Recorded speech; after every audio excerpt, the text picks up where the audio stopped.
Sarah's mother-in-law stopped by unexpectedly the recently married couple's house. She knocks on the door, then immediately walks in. She is shocked to see her daughter-in-law lying on the couch, totally naked. "What are you doing?" she asked. "I'm waiting for Harry to come home from work," the daughter-in-law answered. "But you're naked!" the mother-in-law exclaimed. "This is my love dress," the daughter-in-law explained. "Love dress? But you're naked!" "Harry loves me to wear this dress. It makes him happy, and it makes me happy." The mother-in-law on the way home thought about the love dress. When she got home, she got undressed, showered, put on her best perfume, and expectantly waited for her husband, lying provocatively on the couch. Finally, her husband came home. He walked in and saw her naked on the couch.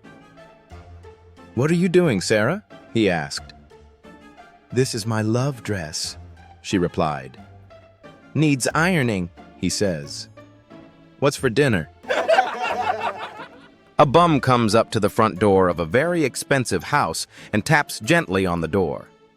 When the rich owner answers, the bum asks him, "Please, sir, could you give me something to eat? I haven't had a good meal in several days." The owner says, "I have made a fortune in my lifetime by supplying goods for people. I've never given anything away for nothing. However, if you go around the back, you will see a gallon of paint and a clean paintbrush. If you paint my porch, I will give you a good meal." So the bum goes around back, and a while later he again knocks on the door. The owner says, "Finished already, good. Come on in, sit down. The cook will bring your meal right in." The bum says, "Thank you very much. But there's something that I think you should know. It's not a porch you got there, it's a BMW." Two old friends arrive at St. Peter's Gate and are shocked to bump into each other. Mabel. "Doris, no way, Doris. Mabel. What on earth? Well, not Earth anymore, but how'd you get here?" Mabel. "Froze to death." Doris. "Oh, bless your heart, that must have been horrible." Mabel. "Actually, once the shaking stopped, it felt like a heated blanket, and a nap could have been worse. What about you?" Doris. "Heart attack. Thought my husband was cheating. So I came flying home, ready to bust him. Turns out, he was just in the den watching Wheel of Fortune." Mabel. "Then what?" Doris. "I didn't believe it, so I tore the house apart, attic, basement, closets, under the beds. No mystery, woman. I got so worked up I keeled over. Bam! Done." Mabel. "If only you'd checked the freezer first, we'd both still be alive." A man goes into a baker's and asks for 2 bread rolls. The shopman picks them up with tongs and puts them in a paper bag. He then asks for 2 cakes. The shopman picks them up with the tongs and puts them in the bag. The man says, "It's nice to see you don't handle the food." The shopman says, "Nothing in my shop is handled by human hand."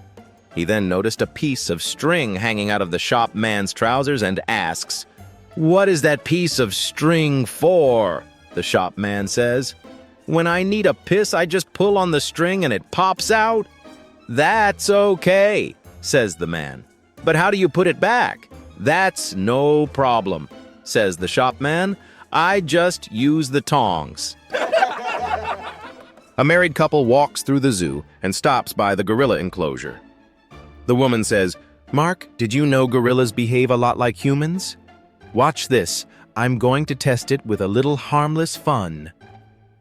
She discreetly shows one shoulder. The gorilla immediately reacts, pounding on the bars. "See," she says, "like us, gorillas can't resist their instincts." Mark smiles. "Now show both shoulders. Let's see what happens." She does, and the gorilla gets even more excited, banging harder on the cage. Mark says, "All right, now turn around and show your back. Let's see the reaction." She turns, and the gorilla gets very worked up, hitting the bars fiercely and trying to break free. The woman nervously asks, "Mark, what now?" Mark calmly replies, "Tell him you're tired and not in the mood. Let's see if gorillas and humans are really that similar." The poor little rich girl awoke after a long night out on the town with her friends. She found herself totally naked and with a monster of a hangover. So she rang for her butler and ordered a strong cup of black coffee.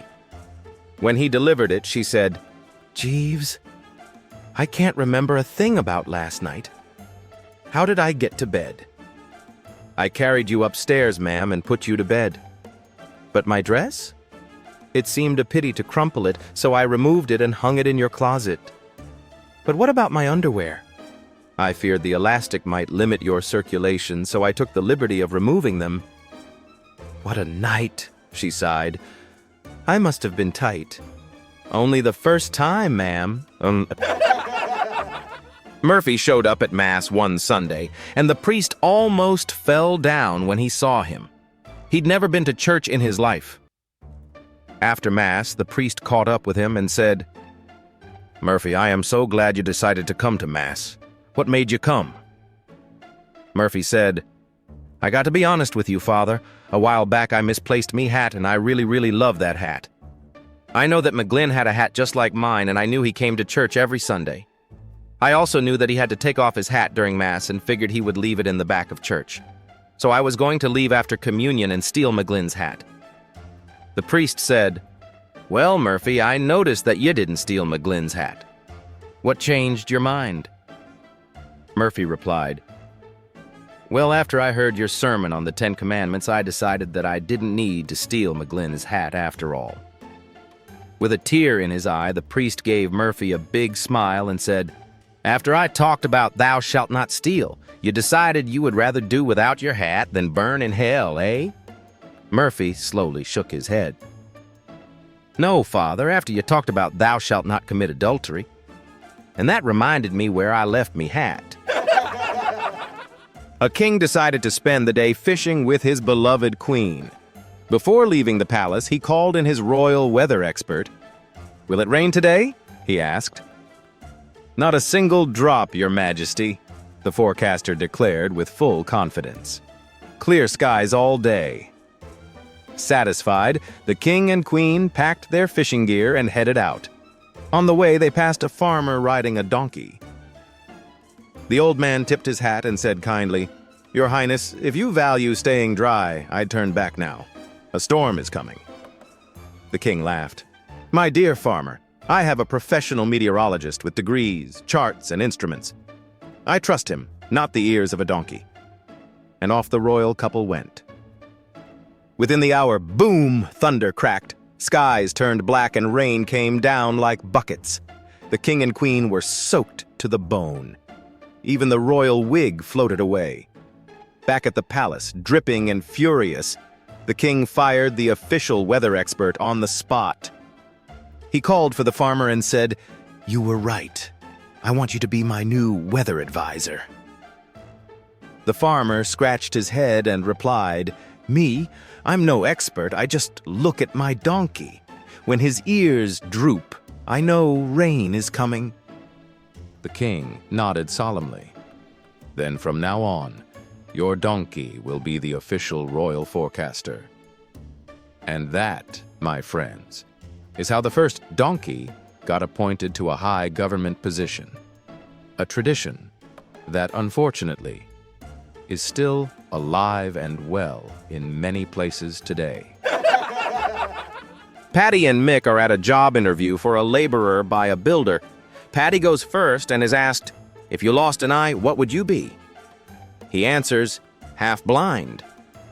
Then he was asked, "What would you be if you lost both eyes?" He answers, "Blind." Builder says, "Great, you got the job. Send Mick in." Mick overheard the interview and thinks, "Great, I'll just give the same answers." The builder asks, "If you lost an ear, what would you be?" Mick says, "Half blind."